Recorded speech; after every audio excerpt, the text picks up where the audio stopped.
ദൈവനാമം അതിയായി മഹത്വപ്പെടുമാറാകട്ടെ. നിങ്ങൾ ശ്രവിക്കുന്നത് ജീസസ് വോയിസ് മെസ്സേജ്. എല്ലാ ദൈവമക്കൾക്കും കർത്താവായ യേശുക്രിസ്തു നാമത്തിൽ സ്വാഗതവും സ്നേഹവന്ദനവും അറിയിച്ചുകൊണ്ട് ഒരു തിരുവചന വേദഭാഗം നമുക്ക് പ്രാർത്ഥനയോടെ വായിച്ച് ധ്യാനിക്കാം. ഉൽപ്പത്തി പുസ്തകം 4-ാം അധ്യായം 3 മുതൽ 7 വരെ. കുറേ കാലം കഴിഞ്ഞിട്ട് കയീൻ നിലത്തെ അനുഭവത്തിൽ നിന്ന് യഹോവയ്ക്കൊരു നേർച്ച അഥവാ വഴിപാട് കൊണ്ടുവന്നു. ഹാബേലും ആട്ടിൻകൂട്ടത്തിലെ കടിഞ്ഞൂലുകളിൽ നിന്ന് അവയുടെ മേധസ്സിൽ നിന്ന് തന്നെ ഒരു വഴിപാട് കൊണ്ടുവന്നു. യഹോവ ഹാബേലിലും അവൻ്റെ വഴിപാടിലും പ്രസാദിച്ചു, കയീനിലും അവൻ്റെ വഴിപാടിലും പ്രസാദിച്ചില്ല. കയീന് ഏറ്റവും കോപമുണ്ടായി, അവൻ്റെ മുഖം വാടി. എന്നാറെ യഹോവ കയീനോട്, നീ കോപിക്കുന്നത് എന്തിന്? നിന്റെ മുഖം വാടുന്നതും എന്തിന്? നീ നന്മ ചെയ്യുന്നുവെങ്കിൽ പ്രസാദമുണ്ടാകുകയില്ലയോ? നീ നന്മ ചെയ്യുന്നില്ലെങ്കിലോ പാപം വാതിൽക്കൽ കിടക്കുന്നു, അതിൻ്റെ ആഗ്രഹം നിങ്കലേക്കാവുന്നു, നീയോ അതിനെ കീഴടക്കണം എന്ന് കൽപ്പിച്ചു. കർത്താവിൽ പ്രിയരെ, നാം വായിച്ചു കേട്ട ഉൽപ്പത്തി പുസ്തകം 4-ാം അധ്യായം 3 മുതൽ 7 വരെ ദൈവത്തെ പ്രസാദിപ്പിക്കുവാൻ പോയ 2 സഹോദരന്മാരുടെ ചരിത്രമാണ്.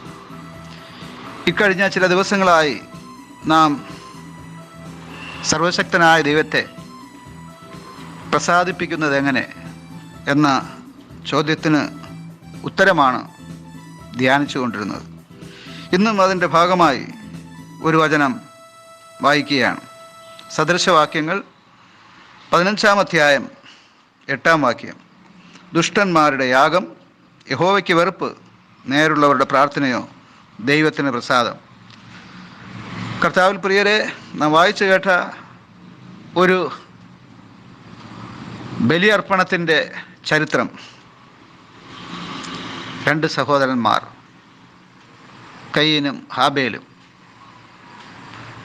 ആദം ഹവ്വ ദമ്പതികളുടെ മക്കൾ. അവർക്ക് അവരുടെ മനസ്സിൽ, അവരുടെ ഹൃദയത്തിൽ ഒരു ചിന്ത രൂപപ്പെട്ടു.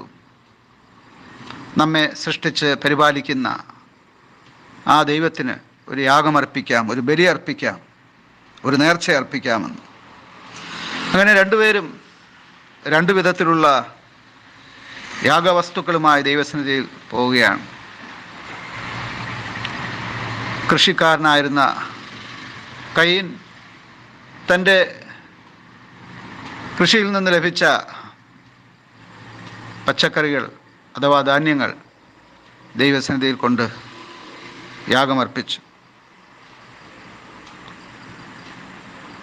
ഈ കയീൻ്റെ സഹോദരനായ ഹാബേൽ തൻ്റെ ആട്ടിൻകൂട്ടത്തിൽ നിന്ന് ഏറ്റവും ഉത്തമമായ ഒന്നിനെ യാഗം അർപ്പിക്കുവാനിടയായി. ദൈവം ഹാബേലിലും അവൻ്റെ യാഗത്തിലും പ്രസാദിച്ചു, കയീനിലും അവൻ്റെ യാഗത്തിലും പ്രസാദിച്ചില്ല എന്നാണ് നാം വായിച്ചു കേട്ടത്. എന്താണതിന് കാരണമെന്നാണ് നാം ധ്യാനിക്കുന്നത്. സദൃശവാക്യങ്ങൾ 15-8 അതാണ് നാം കാണുന്നത്. ദുഷ്ടന്മാരുടെ യാഗം അഥവാ ബലി, നേർച്ച, കാഴ്ച, വഴിപാട് അത് ദൈവത്തിന് വെറുപ്പാണ്. എന്നാൽ നേരുള്ളവരുടെ പ്രാർത്ഥനയോ ദൈവത്തിന് പ്രസാദം. ദൈവത്തെ പ്രസാദിപ്പിക്കുവാൻ ആവശ്യമായിരിക്കുന്നത് എന്താണെന്ന് ഇവിടെ വെളിപ്പെടുത്തുകയാണ്. ദൈവഹിതപ്രകാരമുള്ള ആരാധനകളിൽ ദൈവം പ്രസാദിക്കുന്നു.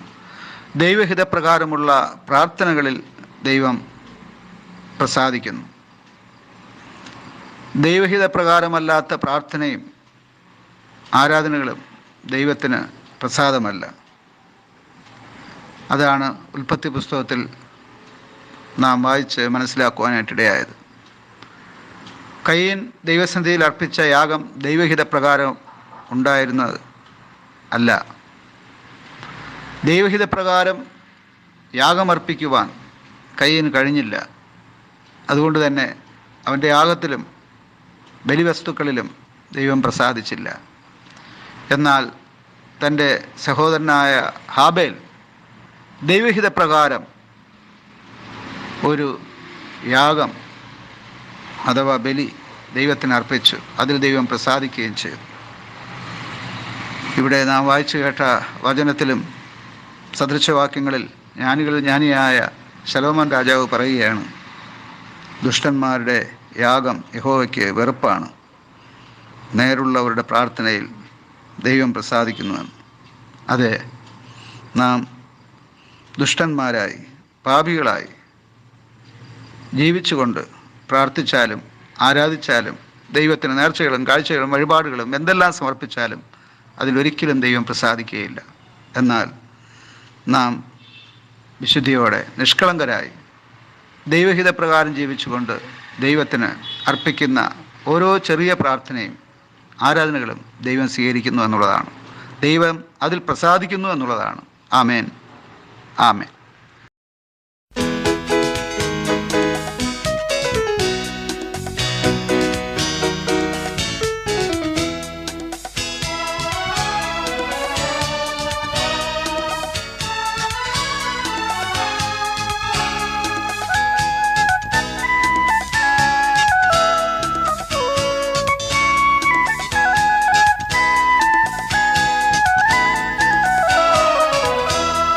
പ്രതിഫലം തന്നിടുവാ യേശുരാജൻ വന്നിടുവാ. അധികമില്ലിനിയും നാളുകൾ നമ്മുടെ ആധികൾ തീർന്നിടുവാ. അധികമില്ലിനിയും നാളുകൾ നമ്മുടെ ആധികൾ തീർന്നിടുവാ.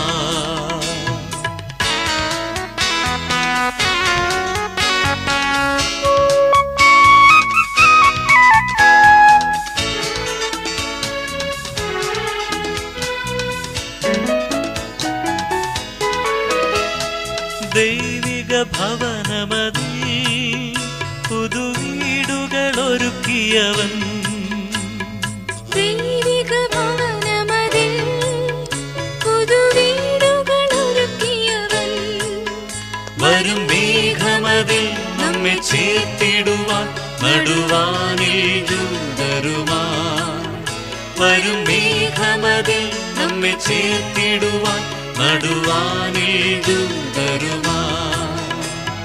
പ്രതിഫലം തന്നിടുവാ യേശുരാജൻ വന്നിടുവാ. അധികമില്ലിനിയും നാളുകൾ നമ്മുടെ ആധികൾ തീർന്നിടുവാ.